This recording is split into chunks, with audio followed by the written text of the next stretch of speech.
सभी को प्रभु यीशु मसीह के नाम से और एक बार मेरा सलाम। पिछले दिनों में हम उद्धार के संबंध में कुछ अनोखे बातों को ध्यान दे रहे थे और पिछली बार हमने ये देखा कि प्रभु यीशु मसीह हमें बचाने के लिए काबिल भी है और प्रभु यीशु मसीह हमें बचाने के लिए इच्छा भी रखता है। और उसके लिए मैंने दो शब्दों का इस्तेमाल किया, एक था he is able to save us और दूसरा था he is willing to save us. आज हम थोड़ा सा ये देखेंगे कि the false hope of salvation, मतलब उद्धार के संबंध में जो गलतफहमियां, उद्धार ऐसा भी मिलता है वैसा भी मिलता है, इस तरीके से सोचने वाले कई लोग हमारे बीच में हैं और अन्य धर्मों में भी है। तो ये बात हम थोड़ा सा देखेंगे। उसके बाद प्रभु हमें अगर समय देंगे तो हमें ये भी देखना है कि उद्धार का तीन तरीका या उद्धार में प्रभु तीन चीजों का इस्तेमाल हमेशा करते आ रहा है, चाहे वो पुराना नियम हो या नियम मिलने से पहले के समय हो या फिर नया नियम हो, तो वो भी हम देखना चाहेंगे। उसके बाद हम ये देखना चाहेंगे the work of the triune God, Trinity in salvation, या उद्धार में पिता का क्या भूमिका है, पुत्र का क्या भूमिका है और पवित्र आत्मा क्या करते हैं। उधर तक तो हम शायद आज नहीं पहुंच पाएंगे, लेकिन सबसे पहले हम देखते हैं the false hopes of salvation. उद्धार के बारे में हमारे अंदर का गलतफहमियां, हमारे मतलब आप लोगों के अंदर है करके नहीं बोल रहा हूं, लेकिन आम लोगों के अंदर ऐसे विचार रहता है। सबसे पहले मैं एक वचन पढ़ूंगा, उसके बाद आगे बढ़ेंगे। नीति वचन 14वां अध्याय उसके 12वां वचन, नीति वचन 14 का 12, प्रोवर्ब्स चैप्टर 14 वर्स 12। ऐसा मार्ग है जो मनुष्य को ठीक जान पड़ता है, परंतु उसके अंत में मृत्यु ही मिलती है। हाँ, परंतु मनुष्य को कुछ रास्ता सही दिखता है, लेकिन उसके अंत सही नहीं होता या फिर मृत्यु होता है। मतलब वो जीवन की तरफ है कर सोचकर हम आगे बढ़ते हैं, लेकिन वो मृत्यु की तरफ लेके जाते हैं। और वही है आज का सारे धर्म। मैं मसीही धर्म को भी धर्म ही बोलूंगा। यहां जो बात हम सिखाया जाता है वो धर्म नहीं है। हम प्रभु यीशु मसीह और उनके वचन को सिखाया जाता है, यहां धर्म नहीं सिखाया जाता है। मसीही धर्म भी ये गलतियां करते आ रहा है और धर्म के लोगों को जो सही लगता है वो करते हैं, वो वचन के आधार पर नहीं करते और उसके अंत कोई सोचता भी नहीं है, क्योंकि उसके अंत केवल यहां नहीं होता है, उसका अंत मृत्यु के बाद होता है। मृत्यु में भी नहीं होता, मृत्यु के बाद होता है। और इसलिए इस बात को समझने के लिए लोगों को परेशानी होता है।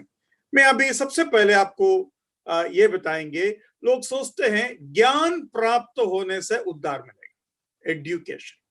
एजुकेशन मतलब केवल एजुकेशन नहीं, ज्ञान। बोलते ना, अरे उसको ज्ञान मिल गया अरे ज्ञान मिलना चाहिए, ज्ञान मिल जाएगा ना तो फिर हम दुनिया को छोड़ सकते हैं, भक्त बन सकते हैं, संत बन सकते हैं, ऐसे लोग सोचते हैं। लेकिन बाइबल उसके बारे में क्या कहता है? दो वचन मैं आपके सामने रखूंगा। सबसे पहले 1 तिमोथी 6 का 20, 1 तिमोथी 6 का 20 से एक वचन हम पढ़ेंगे। 1 तिमोथी 6 का 20।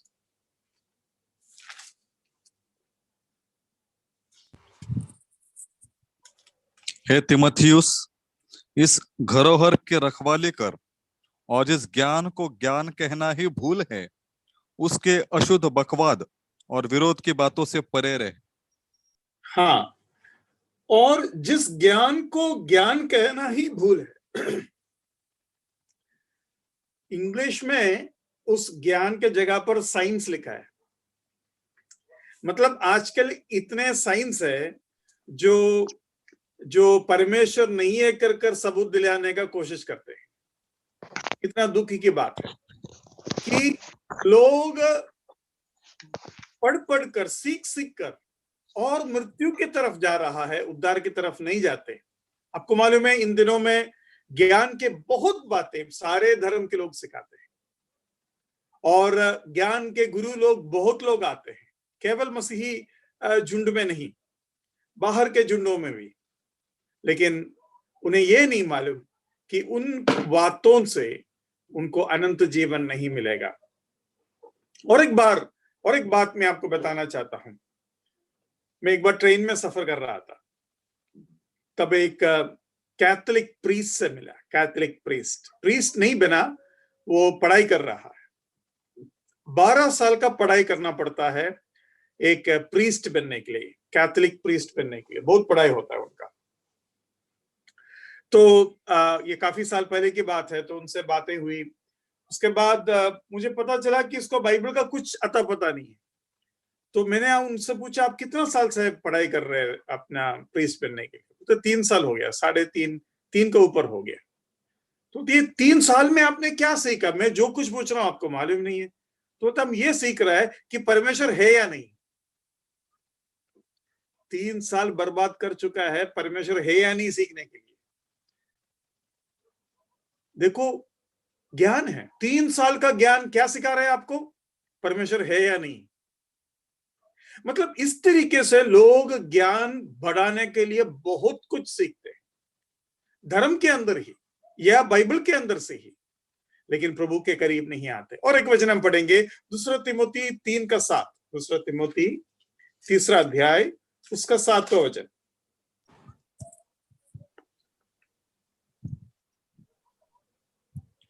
और सदा सीखती तो रहती है, पर सत्य की पहचान तक कभी नहीं पहुंचती। हाँ, सदा सीखती तो रहती है।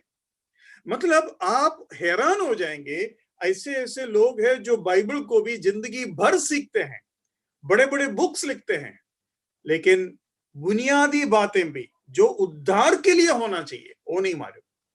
डॉक्टरेट लिया हुआ है बाइबल के ऊपर, लेकिन सच्चाई नहीं मालूम। तो ऐसे भी गलतियां हो सकता है। तो सबसे पहले मैं आपको यह कहना चाहूंगा, ज्ञान या एजुकेशन या पढ़ने लिखने से एक व्यक्ति को उद्धार नहीं मिलेगा। दूसरी बात है चर्च मेंबरशिप। कई लोग सोचते हैं, अरे यार मैं तो अपना कलीसिया का मेंबर हूं। आपने ध्यान दिया कि नहीं पता नहीं, आपके मेंबरशिप का हमने कोई रजिस्ट्रेशन नहीं किया, आपके नाम लिखना कोई जरूरी नहीं है, या आपका कोई सर्टिफिकेट नहीं है, मैं मेंबर हूं सर्टिफिकेट दो मुझे, कुछ नहीं है। चर्च मेंबरशिप से आपको उद्धार मिलेगा कर कर कोई सोचते हैं, तो ये गलतफहमी है। दूसरा है गुड वर्क्स, अच्छे काम। कई लोग सोचते हैं पुण्य करोगे तो मैं स्वर्ग में पहुंच जाएंगे। एक तो मैं पुण्य इतना नहीं कर सकता जितना मुझे चाहिए, इसलिए प्रभु यीशु मसीह इस दुनिया में आया। कई लोगों का ये दावा है, परमेश्वर जो है हमारा न्याय कैसा करेंगे। उनका न्याय ऐसा होगा, अच्छे कामों को एक तराजू में रखेंगे, तराजू के एक भाग में रखेंगे, और बुरे कामों को तराजू के दूसरे बाजू में रखेंगे। अगर अच्छे काम ज्यादा है तो आप स्वर्ग में जा सकते हैं, अगर खराब काम ज्यादा है तो आपको नरक में जाना पड़ेगा। कितना बड़ा गलतफहमी है।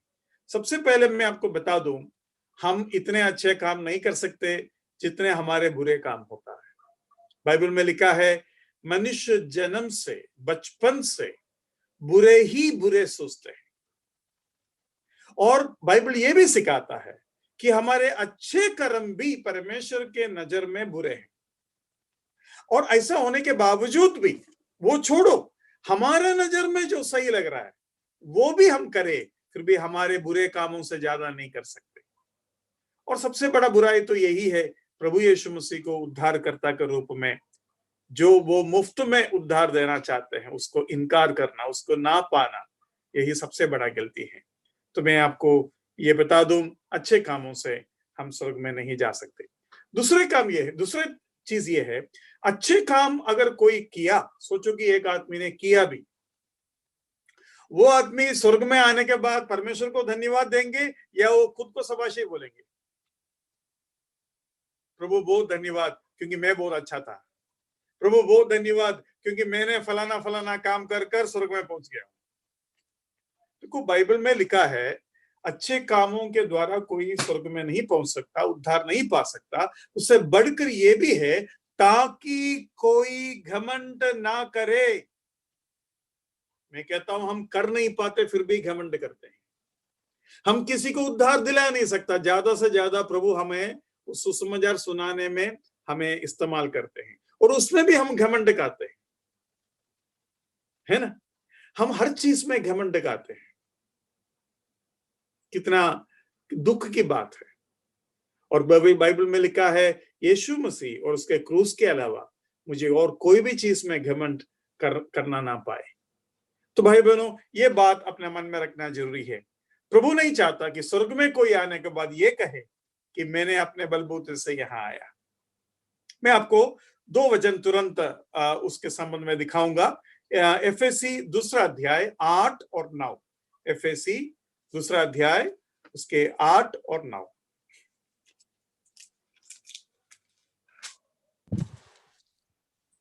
क्योंकि विश्वास के द्वारा अनुग्रह ही से तुम्हारा उद्धार हुआ है, और ये तुम्हारे ओर से नहीं वरन परमेश्वर का दान है, और न कर्मों के कारण, ऐसा ना हो कि कोई घमंड करे। ऐसा ना हो कि कोई घमंड करे। यहाँ और एक चीज सीखने के लायक है। वो 8वां पद में हमें ऐसे मिलता है, क्योंकि विश्वास के द्वारा अनुग्रह ही से तुम्हारा उद्धार हुआ है, और यह तुम्हारी ओर से नहीं वरन परमेश्वर का दान है। मतलब ये जो विश्वास है वो भी परमेश्वर का दान है। अभी आपको कभी लगा होगा, अरे विश्वास तो मेरा है ना? नहीं, विश्वास भी प्रभु का दान है। मैं आपको एक छोटा सा सबूत के द्वारा वो मैं बताता हूं। आप मुझे विश्वास करते हैं और इसलिए आपने मुझे बोला ब्रदर आप क्लास ले लो। आपको विश्वास है कि मैं बहुत गलत तो नहीं सिखाएंगे, बहुत गड़बड़ी तो नहीं करेंगे, ठीक ठाक वचन देगा। अगर कुछ गड़बड़ी आज हो गया तो कल आप बोलेंगे ब्रदर बस हो गया, धन्यवाद, और आप क्लास मत लीजिए, है ना। तो आपको मेरे ऊपर एक विश्वास है, और ये विश्वास आपने बनाया या मैंने बनाया? हाँ जी। दिल्ली में जाने वाला गाड़ी के ऊपर आप विश्वास के साथ बैठते हैं कि ये दिल्ली जाएगा। क्यों आपने विश्वास किया? क्योंकि वो दिल्ली जाता है। सोचो कि वो केरला जाने वाला गाड़ी है और आपका विश्वास है वो दिल्ली जाएगा, क्या आप ऐसा विश्वास करोगे? मैं कभी कभी ऐसा पूछता हूं, दुनिया का सबसे बड़ा चोर, अगर आप बड़ा विश्वास का माहिर है, विश्वास का बड़ा मास्टर है, तो आप चोर के ऊपर विश्वास करो? नहीं, यीशु मसीह के ऊपर आप क्यों विश्वास करते हैं? क्योंकि यीशु मसीह बिना पाप का दुनिया में आया, वचन के आधार पर आया, वचन को पूरा किया, भविष्यवाणी को पूरा किया, वो मरा, गाड़ा गया, तीसरे दिन जी उठा, सबूत दिया गया और हमें बताया गया यीशु मसीह विश्वास से योग्य है, इसलिए हम विश्वास करते हैं। तो विश्वास उसका दान है, क्योंकि वो विश्वास योग्य रहा। अगर उसने कई गलती किया हो, अगर यीशु मसीह का कुछ पाप हो गया हो, अगर यीशु मसीह का दावा पूरा नहीं हुआ हो, तो हम कहां विश्वास करने वाला? विश्वास जिसके ऊपर हम विश्वास करते हैं उसका दान होता है। उम्मीद है कि आपको समझ में आया होगा। क्या आप छोटे बच्चे को एक बड़ा काम के लिए सौंपेंगे? नहीं, क्योंकि वो छोटे बच्चे हैं। अरे आप बड़ा विश्वास करने वाला आदमी है, छोटे बच्चे को बड़ा काम दे दो?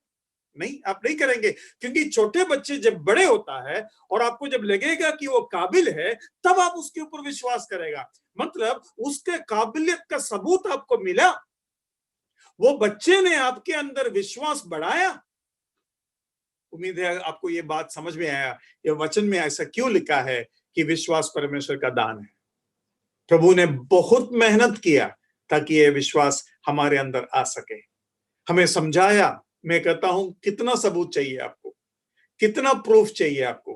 भविष्यवाणी का हो या सिद्धांत का हो या साइंटिफिक हो या आर्कियोलॉजिकल हो या क्या बोलते हैं अभी का जो भविष्यवाणी पूरा जो होता है वो हो, इतिहास हो, कुछ भी मांगो, सबूतों के भंडार आपको मिलेगा, और तब जाकर मेरा और आपका विश्वास टिकता है। प्रभु के नाम की महिमा हो। अभी हम आगे बढ़ेंगे।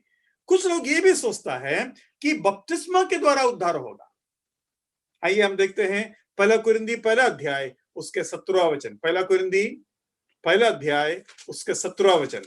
क्या बपतिस्मा के द्वारा किसी का उद्धार हो सकता है? क्योंकि मसीह ने मुझे बपतिस्मा देने को नहीं वरन सुसमाचार सुनाने को भेजा है, और ये भी शब्दों के ज्ञान के अनुसार नहीं, ऐसा ना हो कि मसीह का क्रूस व्यर्थ ठहरे। हाँ, तो बपतिस्मा के ऊपर पौलुस ये कह रहा है, प्रभु ने मुझे प्रथम रूप से सुसमाचार सुनाने के लिए भेजा है। तो ये बात को पौलुस कहता है कि बपतिस्मा उद्धार पाए हुए एक व्यक्ति को करना चाहिए, लेकिन वो उद्धार पाए हुए व्यक्ति है। आज मैं और कोई विषय देख रहा था प्रेरितों के काम 15वां अध्याय से, तो उधर एक छोटी सी बात जो मेरा ध्यान में आया, मैं आपको बताता हूं। व्यवस्था कहता है करो जियोगे, नहीं करोगे तो आपको अनंत काल का जीवन नहीं मिलेगा। Do it then you can live. लेकिन अनुग्रह क्या कहता है? यीशु मसीह क्या कहता है? Because you live now do it. क्योंकि आप जीवित है, आपको प्रभु ने जीवन दिया, जीते जीते जी कर करो, कर कर नहीं जी रहा है, जी कर आप करते हैं। तो ये फर्क है। तो बपतिस्मा हम क्यों करते हैं? बपतिस्मा हम इसलिए करते हैं क्योंकि जब हम यीशु मसीह पर विश्वास करते हैं, हम यीशु मसीह के साथ एक हो जाता है। यीशु मसीह के साथ मरा, यीशु मसीह के साथ गाड़ा गया, यीशु मसीह के साथ जी उठा, यीशु मसीह का धार्मिकता हम पाते हैं, यीशु मसीह के ऊपर जो पवित्र आत्मा का अभिषेक है वो हम पाते हैं, यीशु मसीह का शरीर हम बनता है, यीशु मसीह में पिता हमें स्वीकार करता है। तो ऐसे में क्या होता है? बपतिस्मा में यह हम दिखाता है। भाई लोग, बहन लोग, पूरे दुनिया संसार को बताता है, मैं जैसे ये पानी में डूब जाता हूं, जैसे ये मैं पानी से उठता हूं ऊपर, वैसे ही मैं प्रभु के साथ मारा गया, गाड़ा गया और तीसरा दिन जी उठा।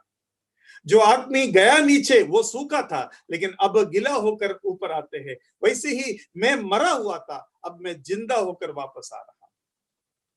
तो ये हम दुनिया को ऐलान करते हैं, बताते हैं। बपतिस्मा के बारे में जब मैं सिखाता हूं, मैं अक्सर ये बात बताता हूं, बपतिस्मा अंदरूनी अनुभव का बाहरी प्रकटीकरण है।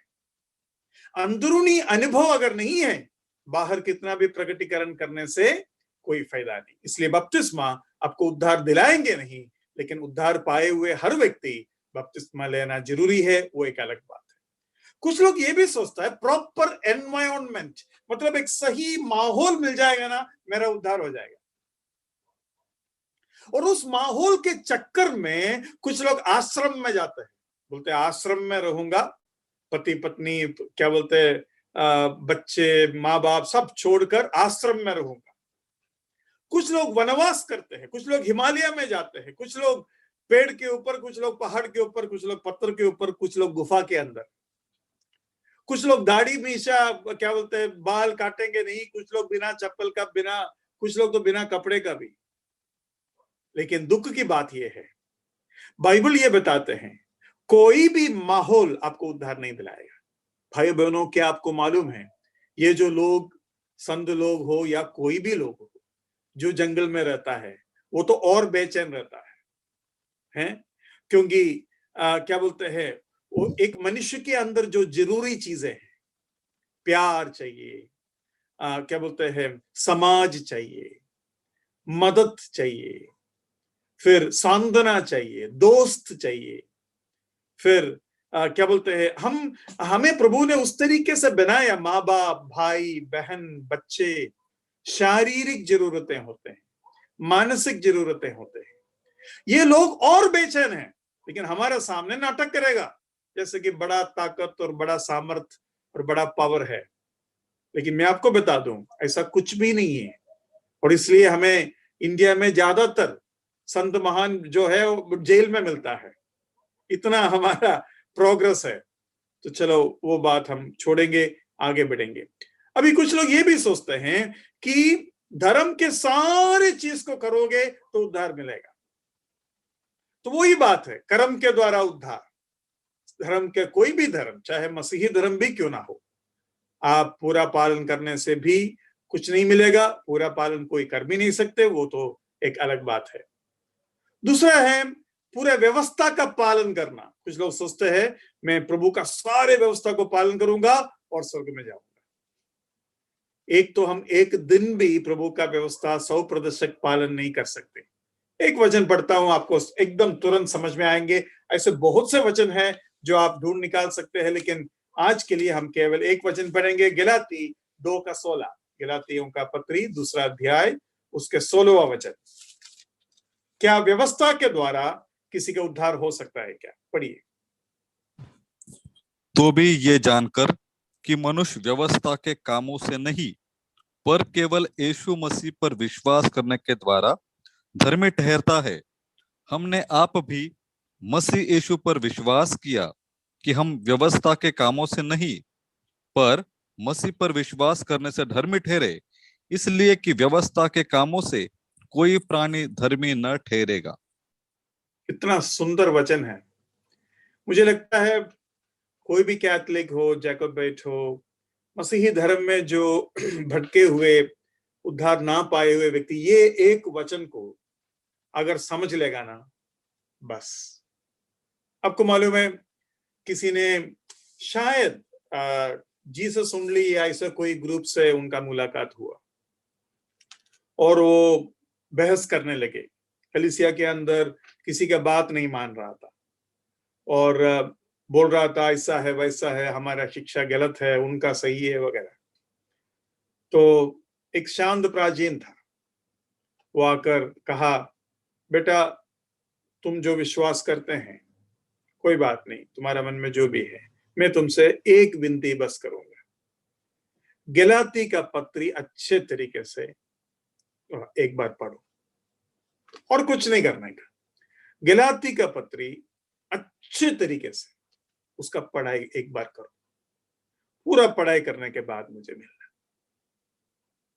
वो भाई आज भी बहुत अच्छा विश्वास में है और आज वो बात वो सभी को बताते हैं। किसी को भी कोई प्रॉब्लम हो वचन में, गलाती का पत्री पढ़े। आपको मैं बता दूं, रोमी का पत्री का एक संक्षिप्त रूप है गलाती का पत्री। तो जिसको रोमी का पत्री सीखना है उसको गलाती का पत्री भी सीखना पड़ेगा, और गलाती का पत्री जो सीखेगा उसको रोमी का पत्री भी सीखना है, और रोमी का पत्री सीखने में आसान भी हो जाएगा। प्रभु आपको मदद करे। मैं आगे बढ़ना चाहूंगा। तो उसके बाद हम देखते हैं living by the golden rule है। गोल्डन रूल कर कर ये दुनिया के लोग कुछ रूल्स बनाया है, कुछ नियम बनाया है ताकि एक आदमी उद्धार पाएंगे। कोई फायदा नहीं है। कुछ लोग बोलते हैं सिंसियरिटी। अरे यार तुम कैसा भी हो, दिल का साफ होना चाहिए है। गलत हो गया होगा लेकिन तुम सही सोचा ना। नहीं, सिंसियरिटी से कोई फायदा नहीं। और कोई सोचता है टाइथिंग या फिर 10वां अंश दे दो या दान धर्म करो। 10वां अंश देने से या 10वां अंश से ज्यादा देने से भी कोई फायदा नहीं है। मैं आपको ये भी बता दूं, कई लोग सोचता है कि 10वां अंश नया नियम में सिखाया गया है। अगर आप देखोगे 10वां अंश देना है कर नया नियम में एक शिक्षा, एक व्यवस्था नहीं है। आपको देना है जितना प्रभु आपको मदद करते हैं, जितना अगुवाई देता है, जितना आप कर सकते हैं, जितना आप कर सकते हैं उससे ज्यादा देने के लिए भी प्रभु का वचन सिखाते हैं। लेकिन ऐसा नहीं सिखाते कि 10वां अंश देना है। मतलब आप 9वां अंश भी दे सकते हैं, आप 11वां अंश भी दे सकते हैं। आपको मालूम है कोलगेट बोलकर एक आदमी था, उसकी माँ बहुत ही अच्छे विश्वासनीय थे, घर में गरीबीपन बहुत था। तो कोलगेट ने कहा मैं शहर में जाता हूँ, कुछ काम ढूंढेंगे। तो माँ ने उनको मलाकी का, शायद मेरा याददाश्त अगर सही है, एक वचन उठाकर दिखाया और कहा बेटा इस वचन में लिखा है प्रभु को पहले दो, प्रभु को तुम अपना क्या बोलते हैं जो कमाई है उसका अंश दो, और तुम्हें प्रभु कभी अकेला नहीं छोड़ेगा। वो आदमी गया, जहाज पकड़ा और शायद इंग्लैंड में कहीं गए, मुझे माफ करना मैं वो जगह याद नहीं कर रहा हूँ। और उस शिप में भी उसको एक कैप्टन मिला जो विश्वासी था। उन लोग एक साथ मिलकर प्रार्थना किया। उसके बाद वो गए सोप बनाने वाला एक क्या बोलते हैं कंपनी में काम करने लगे और पहला 2 तनख्वाह उसको मिला, उसका 10वां अंश वो जाकर दिया। मैंने ऐसा सुना है, वो 10वां अंश 20, 20 से 30, 30 से 40 बड़ा बढ़ाकर आखिर में 90 से ज्यादा अपना कमाई का 90 अंश से ज्यादा परमेश्वर के कामों के लिए देता था। उसके द्वारा कॉलेजेस बने, बाइबल स्कूल का कॉलेजेस बने, बड़े बड़े क्या बोलते हैं चर्चेस बने, और मिशनरी के लिए बहुत से पैसा उसने खर्च किया। लेकिन ये 90% देने के बावजूद भी वो जब मरा, करोड़पति होते हुए मरा। मतलब इतना प्रभु ने उनको दिया।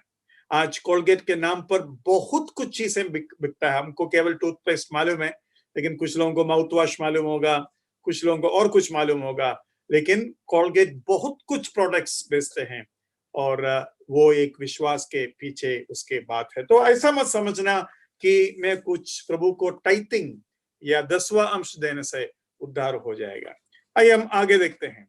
कुछ लोग ये सोचता है कि कुछ ऑर्गेनाइजेशन जैसे कि एनजीओ मतलब जो अच्छे कर्म करने के लिए जो ग्रुप्स होता है, जो संस्था होता है, उन संस्थाओं के साथ काम करेंगे, चैरिटी का काम करेंगे, गरीबों को मदद करेंगे, एनजीओ के साथ काम करेंगे। एनजीओ के साथ काम करना अच्छा है। मैं समझता हूं प्रभु के बच्चे लोग एनजीओ में ज्यादा काम करना चाहिए, क्योंकि हम जैसे दिल से कर सकते हैं ऐसा कोई नहीं कर सकते। लेकिन क्या उससे उद्धार मिलेगा? उद्धार उससे नहीं मिलेगा। ये बात आपको समझना है। चलो हम उस बात से दूसरा पॉइंट की तरफ आता है, वो है द थ्रीफोल्ड मेथड ऑफ सैल्वेशन। उद्धार का 3 जो तरीका जो प्रभु अपनाते हैं उद्धार हमें देने के लिए, प्रभु जो 3 तरीकाओं को अपनाते हैं, उन 3 तरीकाओं को आपका सामने में सबसे पहले रखूंगा और उसके वचन और उसके स्पष्टीकरण भी आपको दूंगा। सबसे पहले अगर आप लिखना चाहते हैं तो लिख लो, salvation is always by blood. उद्धार हमेशा लहू से होता है, खून से होता है, लहू बहने से होता है। Salvation is by blood. दूसरा है, salvation is always through a person. उद्धार हमेशा एक व्यक्ति के द्वारा होगा। उद्धार पैसा या जानवर या सूरज चंद्रमा से नहीं होता है, उद्धार एक व्यक्ति के द्वारा होता है। तीसरा, salvation is always by grace. उद्धार हमेशा अनुग्रह के द्वारा होता है, अनुग्रह के द्वारा होता है। और अनुग्रह के बारे में भी आपको 2 छोटे छोटे चीज सीखना है। वो ये है कि अनुग्रह के पहले विश्वास आना जरूरी है। हमारे विश्वास के बाद ही अनुग्रह आएगा। तो अनुग्रह के पहले विश्वास होना चाहिए, और विश्वास के बाद परमेश्वर का शांति तुम्हारे अंदर आता है। या परमेश्वर का शांति मतलब उसमें और भी छोटा छोटा डिविजन्स है। एक, परमेश्वर के साथ शांति। दूसरा, हमारे अंदर शांति, अपने ही अंदर अपने में शांति। और तीसरा है दूसरों के साथ शांति। तो परमेश्वर के साथ जो शांति है वो उद्धार के बाद मिलता है, या वो भी अनुग्रह के द्वारा मिलता है। अभी खून के द्वारा ही उद्धार होगा। उसके लिए मैं एक वचन आपके सामने रखूंगा, इब्रानी 9:22। इब्रानियों का पत्री 9वां अध्याय उसका 22वां वचन।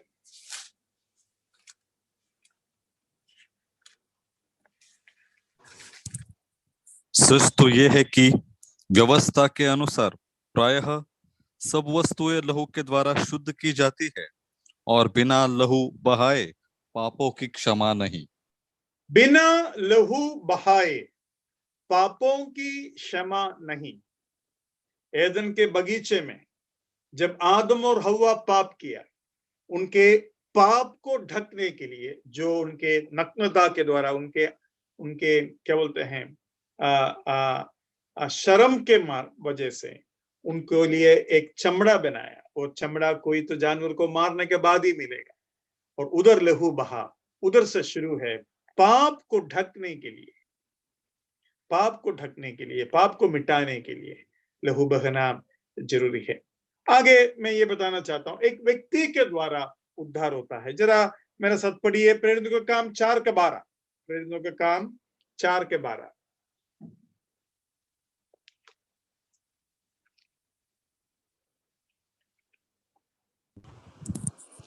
किसी दूसरे के द्वारा उद्धार नहीं, क्योंकि स्वर्ग के नीचे मनुष्य में और कोई दूसरा नाम नहीं दिया गया जिसके द्वारा हम उद्धार पा सके। हाँ, और कोई नाम नहीं दिया गया जिसके द्वारा हम उद्धार पा सके। उसके मतलब ये हुआ एक नाम दिया गया है जिसके द्वारा हम उद्धार पा सकते। एक व्यक्ति है, एक व्यक्ति है। सो salvation is through a person। ये बात हमें समझना जरूरी है। उसके बाद हम और भी 2 वचन पढ़ेंगे। पहला थिस्सलुनी 5:9।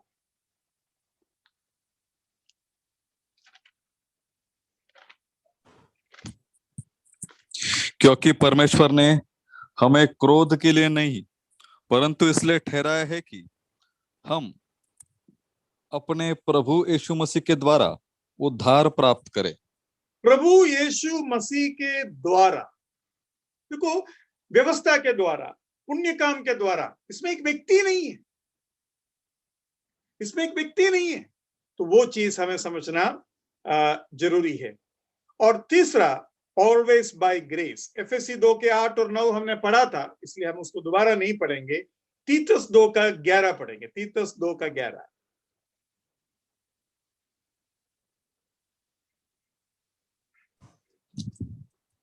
क्योंकि परमेश्वर का वो अनुग्रह प्रकट है जो सब मनुष्य के उद्धार का कारण है। परमेश्वर का अनुग्रह प्रकट है जो हर मनुष्य का उद्धार का कारण है, और वो अनुग्रह प्रभु यीशु मसीह के द्वारा है। और अनुग्रह के द्वारा, अनुग्रह के बिना कुछ नहीं होगा। एफएससी 2:8 और 9 में हमें वही बात पढ़ा था कि अनुग्रह के द्वारा हमारा उद्धार हुआ। अब और एक चीज ध्यान में रख लो, जो खून बहाता है वो इनोसेंट होना चाहिए, वो बहना चाहिए और वो लगाना चाहिए।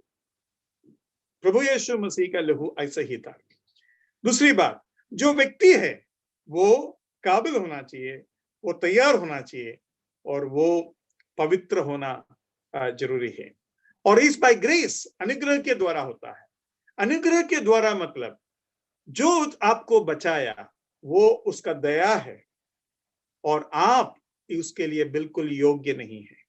तो ये बातें उसमें शामिल हो जाता है। मैंने आपको बताया था कि अनुग्रह अगर आपको मिलना है उससे पहले विश्वास जरूरी है, और अनुग्रह के बाद आपको शांति भी मिलता है। मैं 2-3 वचन को तुरंत उसके लिए लिखना चाहूंगा, बताना चाहूंगा। अगर आप इंग्लिश में उसको लिखना चाहते हैं, grace is proceeded by sinners faith.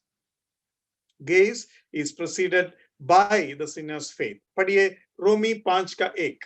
रोमी 5वां अध्याय उसका पहला वचन।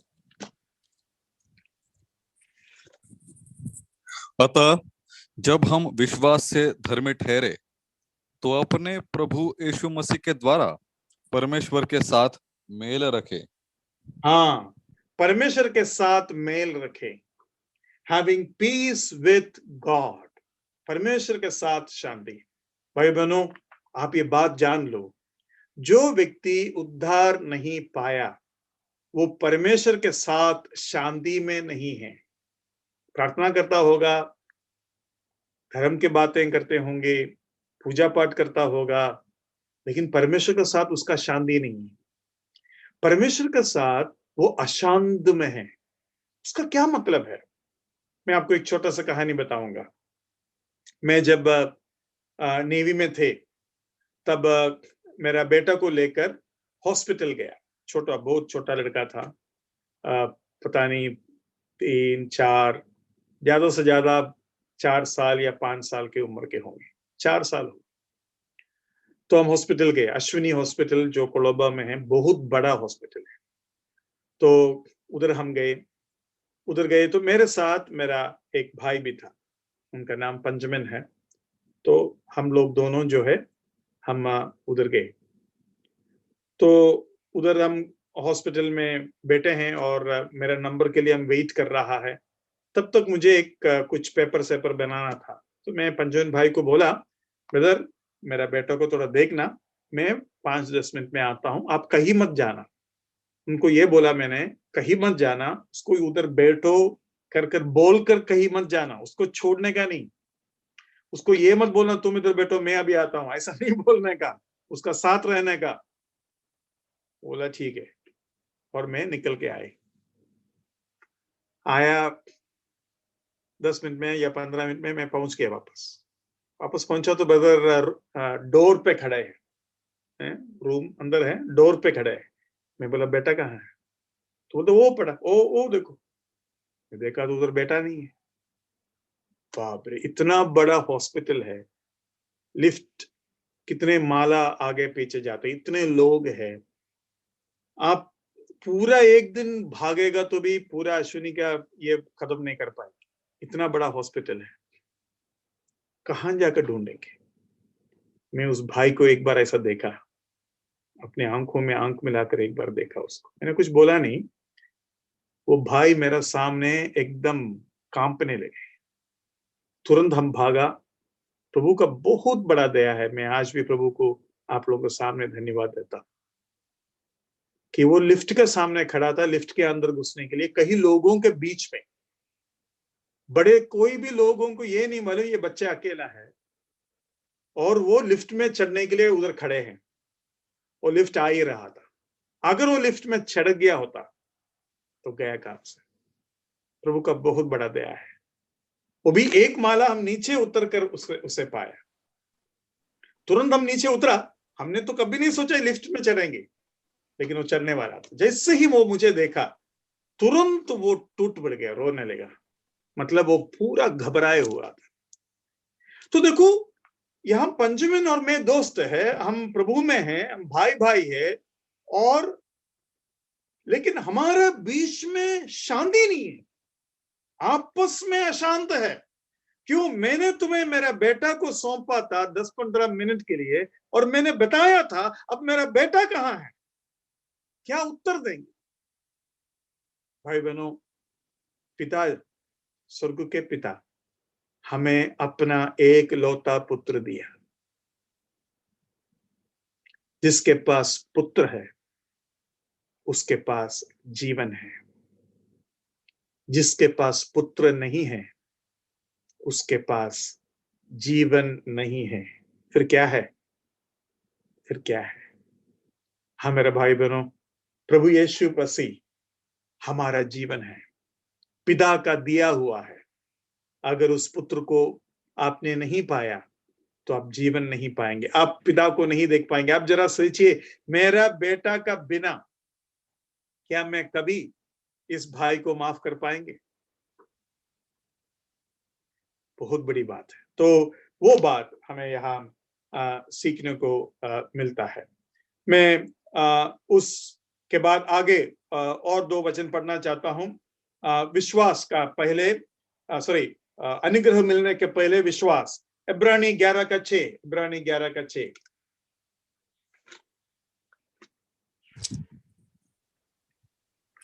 और विश्वास बिना उसे प्रसन्न करना अनहोना है, क्योंकि परमेश्वर के पास आने वाले को विश्वास करना चाहिए कि वो है, और अपने खोजने वालों को प्रतिफल देता है। देखो, विश्वास के बिना तुम परमेश्वर को देख नहीं सकता, परमेश्वर को प्रसन्न नहीं कर सकता, क्योंकि ये जरूरी है ये जानना कि वो है और वो प्रतिफल देता है। इसका अर्थ और भी गंभीर है और भी गहरा है, लेकिन इस पृष्ठभूमि में मैं उसके ऊपर नहीं कुछ बोलना चाहूंगा। लेकिन मैं चाहूंगा कि आप हो सकता है तो इब्रानी 11:6 के ऊपर मनन कीजिए, प्रार्थना के साथ मनन कीजिए, प्रभु आपको और गहराई में लेके जाएंगे। अब उस शांति के संबंध में कुछ और बातों को देखेंगे। Grace is followed by the saviour's peace. मतलब अनुग्रह के पहले विश्वास चाहिए, विश्वास के द्वारा अनुग्रह मिलता है, लेकिन अनुग्रह के बाद हमें क्या मिलता है? शांति और हमारे अंदर आता है। रोमी 1 अध्याय उसके 7वां वचन, रोमी 1 अध्याय उसका 7वां वचन।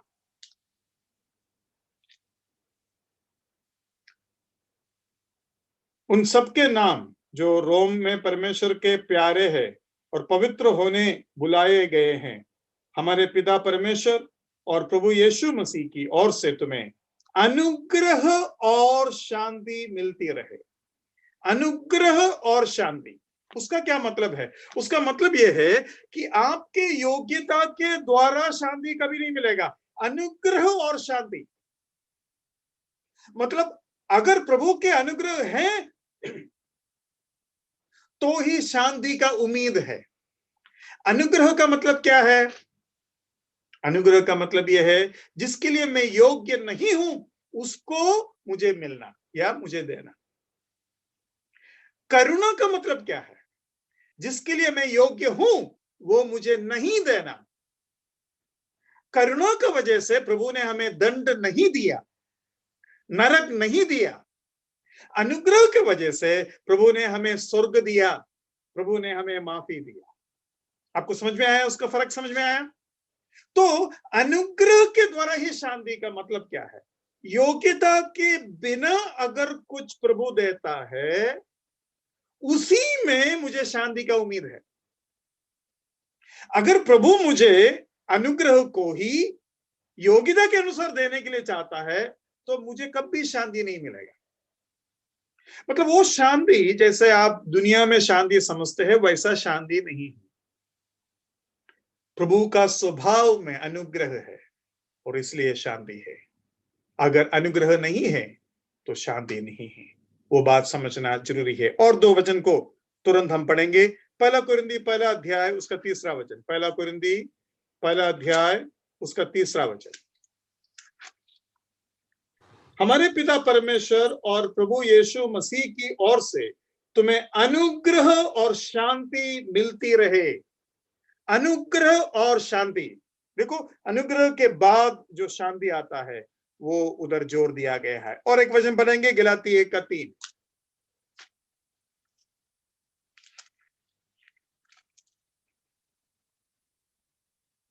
परमेश्वर पिता और हमारे प्रभु यीशु मसीह की ओर से तुम्हें अनुग्रह और शांति मिलती रहे। ये अनुग्रह और ये शांति जो हमने तीनों जगह पर पढ़ा उसका फर्क आपको समझ में आया होगा। ये शांति प्रभु का अनुग्रह के द्वारा आता है, अनुग्रह के ऊपर उम्मीद करने वालों को आता है, अनुग्रह के वजह से आता है। अगर अनुग्रह नहीं है तो हमें शांति का उम्मीद नहीं कर सकता, क्योंकि योग्यता के अनुसार अगर पाना है तो हमें उद्धार नहीं मिलेगा, माफी नहीं मिलेगा। प्रभु का बहुत बड़ा दया है कि हमें इस तरीके से प्रभु ने हमें मदद किया। अब हम तीसरा पॉइंट के ऊपर जाते हैं। हम सबसे पहले ये सीखा उद्धार का गलतफहमियां, और उसके बाद हमने सीखा उद्धार के लिए प्रभु अपनाने वाले 3 बातों को हमने सीखा। और अब हम ये देखेंगे the work of the Trinity in salvation. उद्धार में पिता पुत्र पवित्र आत्मा के जो काम होता है वो उसके ऊपर हम थोड़ा सा ध्यान देंगे। सबसे पहले प्रभु क्या करता है उसके लिए हम 1-2 वचन निकालेंगे। रोमी 8:29। रोमी 8:29।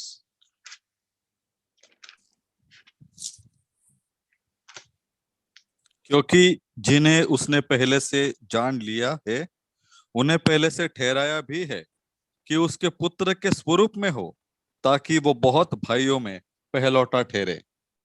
तो जान लिया है, इसको इंग्लिश में बोलते हैं फॉर नॉलेज। उद्धार में प्रभु कई काम करते हैं, उसमें से एक है फॉर नॉलेज, पहले से ही जान लिया है। प्रभु ने हमें जान लिया। ये काफी गहरा एक विषय है जिसके बारे में आगे जाकर मैं चाहूंगा कि सिखाए, लेकिन उधर तक पहुंचने के लिए हमारे पास समय होगा कि नहीं पता। लेकिन ये एक बात हमें समझना है। अब उसके साथ साथ उधर और एक शब्द का इस्तेमाल किया है, उसको दोबारा पढ़ेंगे ब्रदर थोड़ा सा। रोमियो 8:29। क्योंकि जिन्हें उसने पहले से जान लिया है उन्हें पहले से ठहराया भी है। ठहराया भी है, जान लिया है और ठहराया भी है। तो 2 चीजें प्रभु ने किया है, एक है फॉर नॉलेज और दूसरा है प्रीडेस्टिनेट।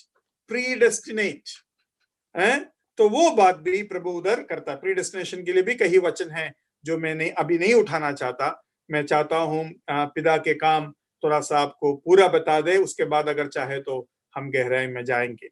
उसके बाद वो हमें चुनता है। मत्ती 20:16 जरा देखिए, मत्ती 20:16।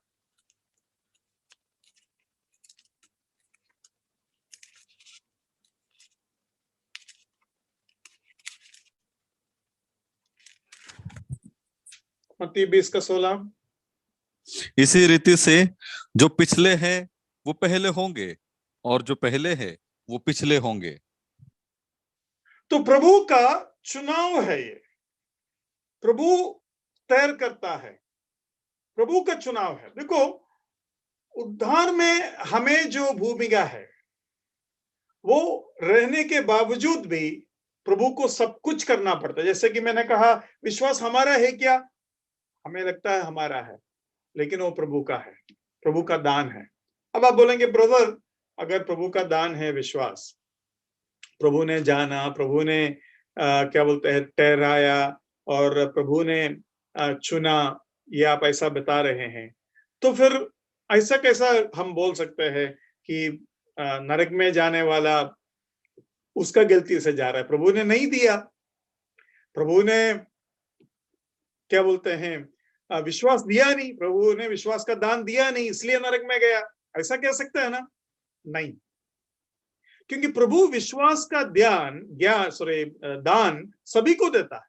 जैसा कि अगर मैं विश्वास योग्य हूं और आपने मुझे क्लास के लिए बुलाया और मैं क्लास ले रहा हूं, लेकिन दुनिया के सारे लोग थोड़ी मेरे से क्लास ले रहे हैं। कुछ लोग ले रहे हैं, कुछ लोग नहीं ले रहे, तो मैं क्या बदल गया? मैं तो सेम हूं। वैसे ही प्रभु विश्वास योग्य है, और प्रभु के विश्वास योग्यता सारे दुनिया को पता है। मतलब प्रभु को ऊपर कोई भी विश्वास कर सकते हैं, क्योंकि प्रभु ने अपने आप को विश्वास ठहराया है, विश्वास योग्य ठहराया है, और ये दान सभी को उस तरीके से मिल चुका है। तो अगर आपने विश्वास नहीं की, वो आपका गलती है। आपको बात समझ में आया? तो प्रभु विश्वास का ध्यान सभी को दिया है, और ऊपर से वचन क्या कहता है? यीशु मसीह का लहू सारे पापों को शुद्ध करता है। परमेश्वर की इच्छा यह है कि हम सभी लोग उद्धार पाए। हमने उद्धार के भरोसापन के ऊपर जब पढ़ाई किया, तब उन वचनों को उठाया था। God wills everyone to be saved, है ना? प्रभु चाहते हैं कि सभी उद्धार पाए, कोई भी उसके ऊपर विश्वास करे नाश ना हो, परंतु अनंत जीवन पाए, है ना? तो प्रभु ने दिया है, आकाश के नीचे मनुष्यों के बीच में दिया हुआ एक ही नाम है, यीशु मसीह। तो प्रभु ने दिया है, प्रभु ने चुना है, लेकिन सभी आया नहीं, सभी उस विश्वास का फायदा नहीं उठाया। आपको मालूम है, जब इस्राएल के लोग कनान देश में आए और उनको बंटवारा किया गया, मतलब सारे लोगों को अपने अपने गिनती के अनुसार जमीन दिया गया। आप बताइए, जब कनान देश में इस्राएल के लोग रहने के लिए आए, तब कोई गरीब थे? कब कोई भिखारी थे? तब कोई ऐसे थे जिसका घर नहीं था? जब उन लोग आए, सभी के पास हजारों एकड़ जमीन था, सभी के पास। एक भी ऐसा नहीं था जिसको कुछ भी नहीं है ऐसा।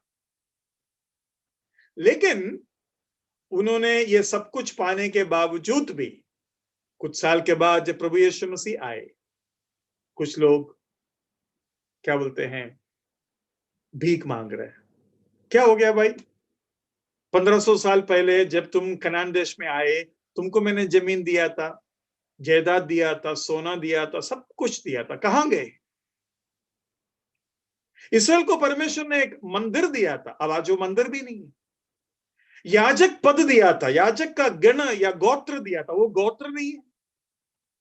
दाऊद के संतान सारे के सारे राजा बनना था, वो राजा नहीं है, कहां गए? दिया तो मैं सब कुछ था।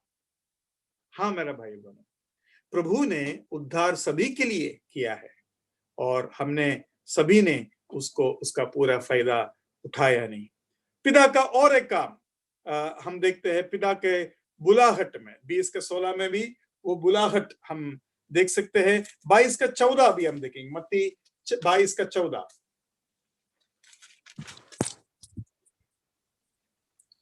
क्योंकि बुलाए हुए तो बहुत है, परंतु चुने हुए थोड़े हैं। हाँ, देखो, बुलाए गए तो बहुत है, मतलब प्रभु ने सभी को बुलाया, लेकिन चुना गए, मतलब वो आया नहीं, वो आओगे तो चुन लिया जाएगा, बुलाया ना उसको। जब आपको बुलाया गया तो फिर ऐसा कैसा हो गया कि आपका चुनाव नहीं हुआ? इसलिए नहीं हुआ क्योंकि आप आया नहीं। इसलिए कोई भी नरक में जाने वाला ऐसा नहीं कह सकते मुझे विश्वास का दान प्रभु ने दिया नहीं, प्रभु ने मुझे जाना नहीं, प्रभु ने मुझे चुना नहीं। अरे प्रभु ने तुम्हें भी बुलाया था। प्रभु यीशु मसीह जगत के लिए मरा, जगत का ज्योति है, आकाश के नीचे मनुष्यों के बीच में दिया हुआ नाम है। परमेश्वर ने जगत से प्रेम किया कि अपना एकलौता पुत्र दी। सारे जगत में जाकर सुसमाचार सुनाओ कर प्रभु ने बताया। तो आप ऐसा कैसा बता सकते हैं कि मुझे प्रभु ने चुना नहीं इसलिए मैं नरक में जा रहा हूं? आप ऐसा नहीं कह सकते हैं। प्रभु आपको सहायता करे। आज हमने 3 बातों को सीखने का कोशिश की। एक था उद्धार का गलतफहमियां, दूसरा था उद्धार का 3 तरीका जो प्रभु हमेशा अपनाते हैं, और तीसरा था उद्धार में त्रिएक परमेश्वर का भूमिका, उसमें से पिता क्या करते हैं कर थोड़ा सा हमने देखा। वो हमें पहले से जान लेते हैं, पहले से क्या बोलते हैं, ठहराते हैं, चुनते हैं और बुलाते हैं। हमने 4 बातों को उसके ऊपर भी देखा। प्रभु हमें सहायता करें। यीशु मसीह का लहू, यीशु मसीह जो व्यक्ति है, अनुग्रह के द्वारा हमें बचाया, और उस पुत्र जिसका पास है वो आज शांति के साथ सो सकता है।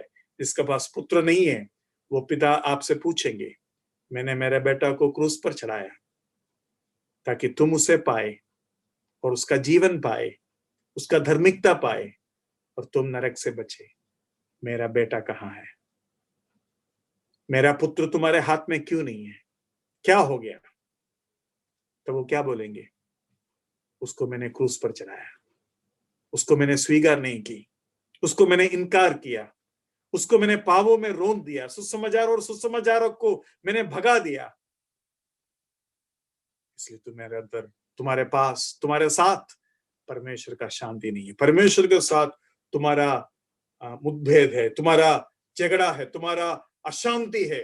और ये परमेश्वर के साथ कोई झगड़ सकता है क्या? परमेश्वर के साथ कोई लड़ सकता है क्या? परमेश्वर का सामना कोई कर सकता है क्या? जिस दिन परमेश्वर तुमसे हिसाब मांगोगे, क्या तुम्हारा हाथ बिना काम कर रह सकते हो? मुझे सुनने वाला कोई भी अगर ऐसा है, प्रभु यीशु मसीह को अपने हृदय में अपना लो, अपना पाप को मान लो और उसके ऊपर विश्वास करो कि उसके लहू मेरे सारे पापों को माफ कर सकते हैं। प्रभु यीशु मसीह, मैं आपको आज हृदय में स्वीकार करता हूँ, मेरा पापों को माफ कीजिए। प्रभु आपको सहायता करे। इस वचन के समय के लिए धन्यवाद। प्रभु के नाम की महिमा।